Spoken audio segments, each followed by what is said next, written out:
the neuroradiologist here, medical director at this hospital of imaging.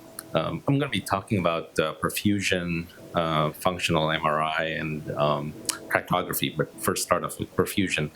And to talk about perfusion, kind of divided into CT and MRI, and primarily talking about MR perfusion and sort of two most common method that we perform, which is dynamic susceptibility and dynamic contrast enhanced imaging. So both contrast enhanced, project very well here. But anyway, the top shows a signal intensity versus time curve, and as time moves to the right, you see the drop in signal, as you see in the middle graph, where there's a pointer, where there is sort of tracer accumulation. Tracer in this case is gadolinium-based contrast agent that accumulates in the tumor as time goes on, and that gets translated into a signal intensity time curve, and that the area under the curve, which is relative cerebral blood volume, is probably the most commonly used parameters that we derive from this method. So you can see two different examples here of glioblastoma in left occipital lobe and meningioma in left frontal lobe, shows different perfusion pattern or time intensity curve or signal intensity curve, where 2 is the region of interest shown sampled at the margin of this glioblastoma, and 2 here to the right is the time intensity curve inside the meningioma, and they have different relative cerebral blood volume by virtue of different relative area under the curve. Moving on to DCE perfusion, it's essentially it's a quantification of how tracer, or in this case gadolinium contrast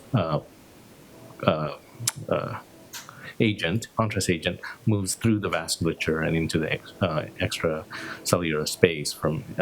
So the parameters that typically we derive from this is volume of plasma, plasma volume, and K-trans, which is the constant at which contrast traverse out of the plasma compartment into the extracellular compartment.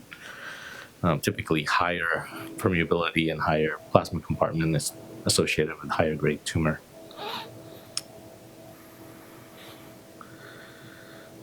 And so some of the roles, MR perfusion has different roles in the treatment of brain tumor, particularly in different stages, including preoperative and postoperative stages, from differential diagnosis when a brain tumor is discovered, from predicting the grade in histology, and now to the genotype, or attempting to type the genome, or at least classifying the genotype of the tumor.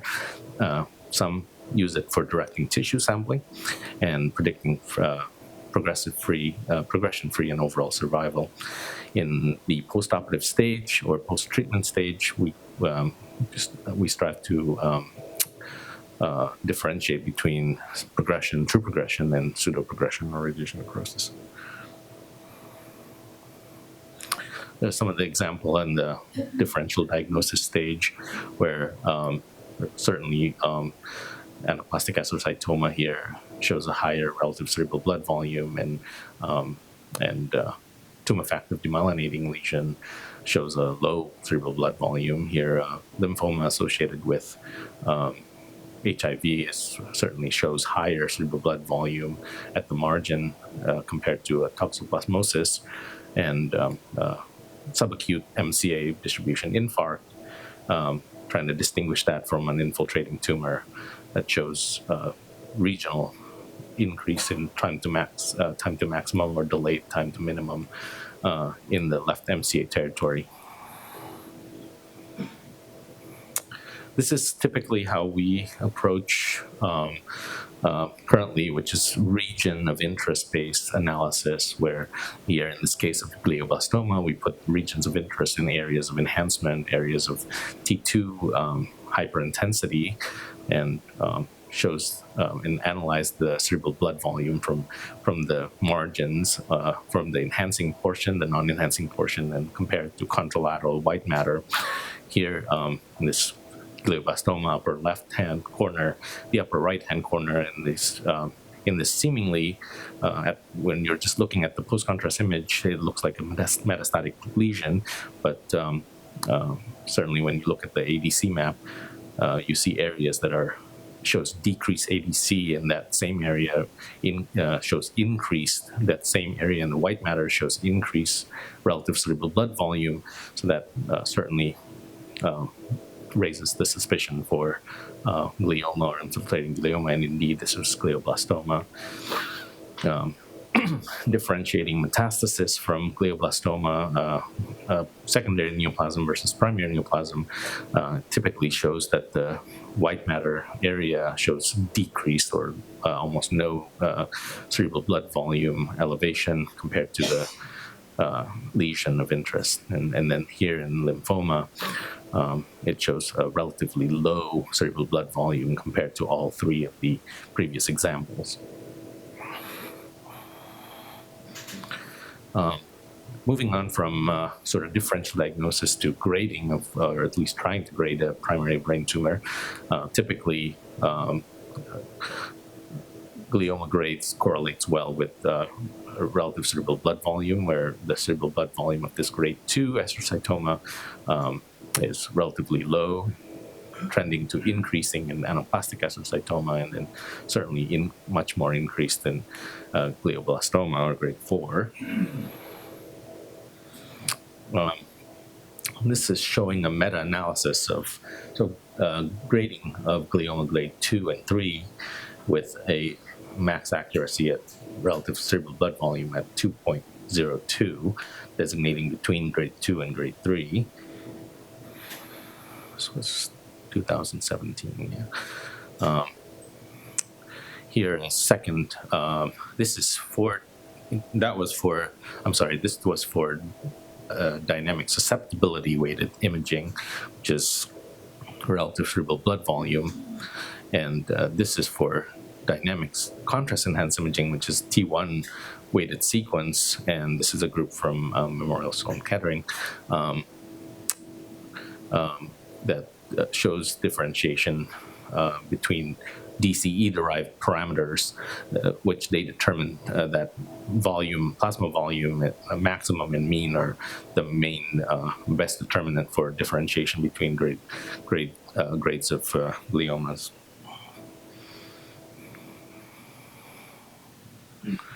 Our data, this data coming out of this institution, sometimes meningiomas can look like primary brain neoplasm when they occur at the periphery or maybe invasive to the parenchyma. We see this often with what's called microcystic version of the meningioma, and we have some data that certainly differentiate between meningioma grade 1, typical meningothelial meningioma, and microcystic meningioma, which tend to display much higher or astronomically high relative cerebral blood volume, even compared to astrocytoma grade 4.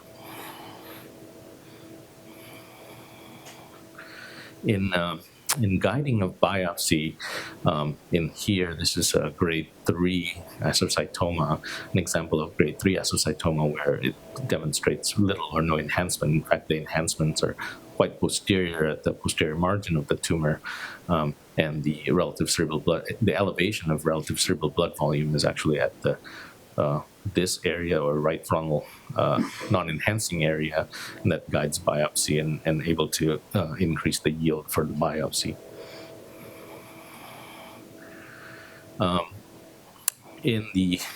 After the 2016 reclassification of gliomas, this becomes a high interest in the field, where trying to determine the IDH or isocitrate dehydrogenase status of gliomas become more important, and there's some attempt in the radiology literature here. One of the most recent ones looked at ADC map or apparent diffusion coefficient map in differentiating IDH wild type here, in grade 2 glioma IDH wild type versus mutant, where the mutant demonstrates higher ADC value compared to compared to the wild type. The difference between the wild type and the mutant is due to its difference in prognosis, worse with the wild type. This is just to remind the new classification, which some radiologists, I'm just starting to learn about it.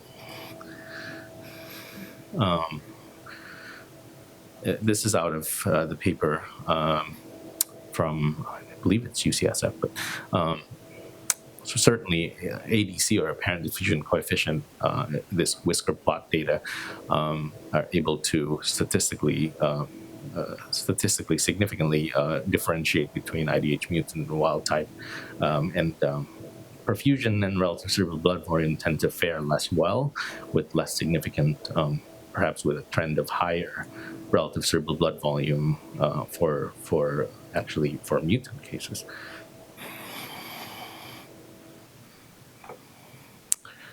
Another paper in Journal of Neuro-Oncology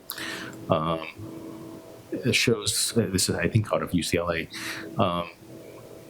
shows sort of clustering of IDH wild type and IDH mutant, 1p19q deletion, and intact mutants in tumors distributing within sort of same area of relative cerebral blood volume at ADC, making it difficult to differentiate between those three. ADC tends to fare better compared to relative cerebral blood volume, where there's statistically significant way of separating between the IDH wild type and the IDH mutant. This is sort of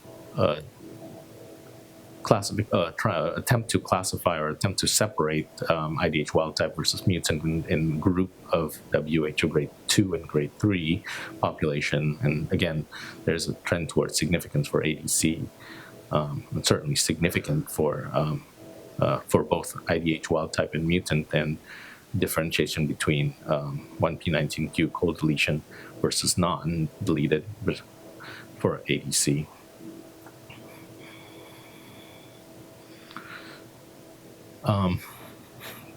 Moving on to, this is the data that comes out of this institution. Actually, we analyzed about 13 cases where we separate the grades of tumor and plot the Kaplan-Meier survivor curve, and also separate the relative cerebral blood volume by 3 different cutoff points, designating grade 2, grade 3, and grade 4, and shows that the survival is closely matched. The distribution of the relative cerebral blood volume, or the stratification of relative cerebral blood volume. Out of this data also, there's also contribution to sort of false negative sampling, or at least undergrading during sampling, where 3 of the cases were had relative cerebral blood volume that's at least above 1 standard deviation for the specific grade, and upon resection, these tumors are upgraded to in diagnosis histologically, and that basically shows that it's helpful to have preoperative relative cerebral blood volume and correlate it with the biopsy sample to make sure that we're not undersampling the tumor.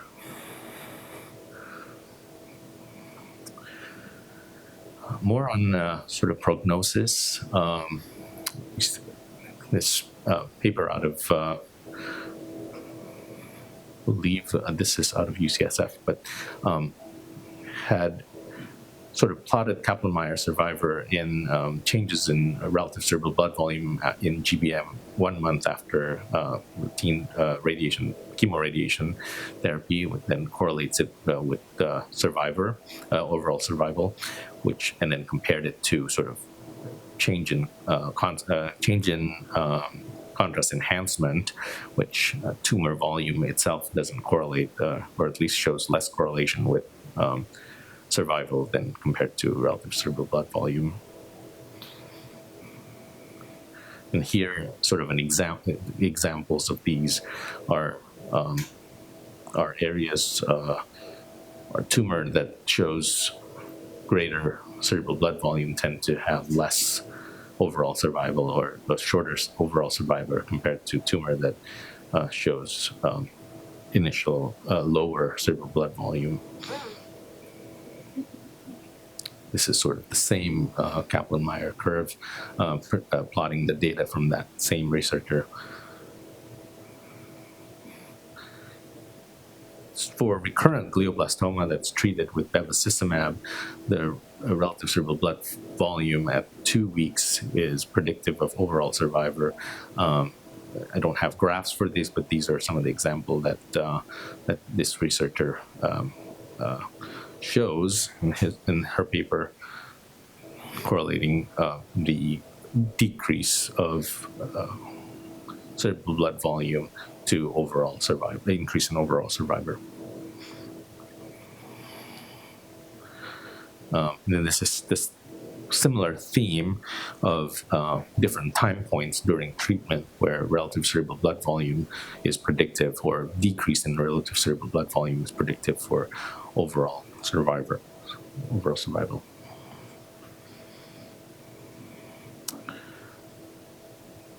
This is sort of a transition slide for me to talk about the pseudo-progression, or the ability for relative cerebral blood volume or perfusion to differentiate between pseudo-progression and true progression.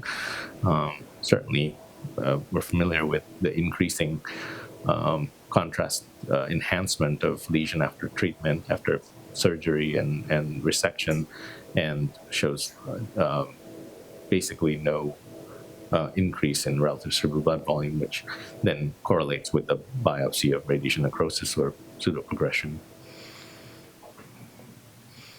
A meta-analysis of both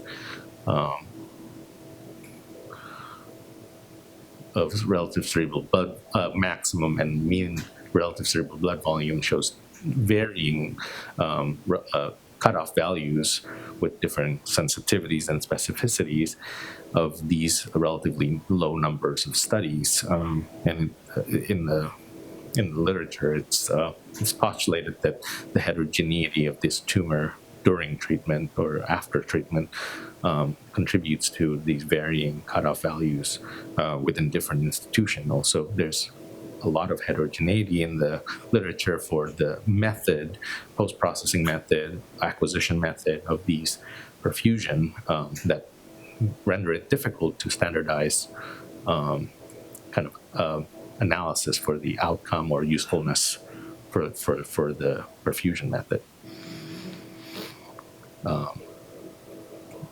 This is work that goes into looking at dynamic contrast T1 based perfusion in pseudoprogression, and they actually favor, this paper actually favor K-trans as one of the differentiating feature between progression and true progression. Wanted to switch into the study of perfusion in the outcome, or at least trying to differentiate between recurrent tumor and radiation necrosis on metastasis or stereotactic radiosurgery. And it's initially started by a group in UCSF, Dr. Cha, when looking at different profiles of cerebral blood flow or cerebral blood volume curve, time intensity curve, and looking at different pattern of perfusion, and especially return to baseline here, where it's recurrent tumor, radiation necrosis tends to enhance more with time compared to recurrent tumor, where it basically peak signal return is 84% compared to 55%. It's also translated to relative cerebral blood volume that is lower compared to recurrent tumor. I don't have a meta-analysis or an organized meta-analysis of SRS Mets because there's such a heterogeneity. But at least from 2009 to 2017, there's different trials that look at different parameters, looking at this sort of differentiating between recurrent tumor versus radiation necrosis. They're sort of varying in cutoff values, and it speaks to the varying methods of performing perfusion in each institution. Some of the difficulties that I find with looking at these trials are some of them have different endpoints. Certainly none of them have 100% histopathology confirmation of radiation necrosis. Some of them, for example, in 2017, uses the Raynaud criteria at 6 months to differentiate between true progression, and recurrent radiation necrosis. I want to put this slide to show sort of our group's data. Now, we've been accumulating data since we started doing perfusion, and we use this to sort of guide our radiologists to diagnose or sort of differentiate between grade 1 through grade 4 astrocytomas, differentiate between recurrent tumor versus radiation necrosis. We try to correlate pathology with this. We did some work with peritumoral flare hyperintensity and differentiating between astrocytoma versus other process like abscess, metastatic disease, radiation necrosis, and using K-trans as a differentiating factor for differentiating parameters between radiation necrosis and recurrent metastasis.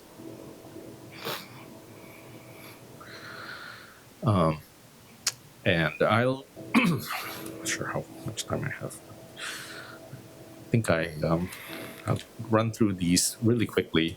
But I have more limited things to say about functional imaging and DTI. We do both at this institution. It's certainly to guide intraoperative treatment, and functional MRI certainly is based on blood oxygen-dependent activation, where increase in oxyhemoglobin coupled with activity or signals of certain. This shows the sort of image acquisition where we ask the subject to perform a certain task, like, for example, in this case, probably right finger tapping, where there's activity in the left precentral gyrus that's mapped into an anatomic image that we acquire at the same time. We use an on-off paradigm where we do finger tapping and then rest, finger tapping and then rest, and that converts to an MR signal.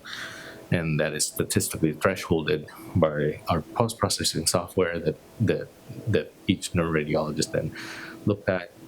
Kind of application to tumor is that, when we have tumor in the eloquent cortex, for example, here in the right paracentral lobule, we perform both bilateral finger tapping to show the hand motor area on both sides. On this glioblastoma in the left anterior temporal lobe, we perform verb generation task where the subject thinks of verb when presented with an object, or they think of an action word. Here is a case to illustrate that sometimes when the tumor is in the eloquent cortex, left frontal lobe, Broca's area, presumably on a right-handed person, sometimes the activation on a verb generation task or language task may appear more statistically significant in the contralateral hemisphere. In fact, this patient had activation during surgery, had electrocorticography activity in this area, making this a sort of a false result. Some of the challenges for functional MRI includes in a postoperative setting, or tumor that tends to bleed, has a lot of susceptibility effects. Arterial venous malformation that bleeds certain can interfere with the blood oxygen level dependent signal that we get, so it makes it less sensitive and less specific. For example, in this case, you hardly see any activation in the ipsilateral, in the area ipsilateral to the tumor. Yes. Yeah. Veins, or certainly the big vessel, can interfere with activation also. A word on diffusion tensor imaging.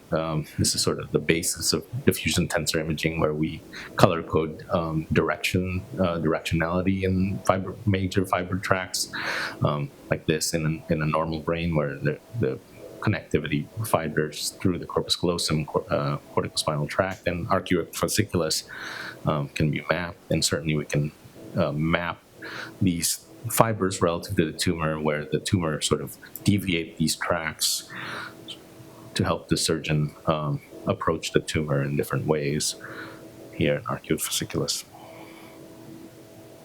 Okay, that was a quick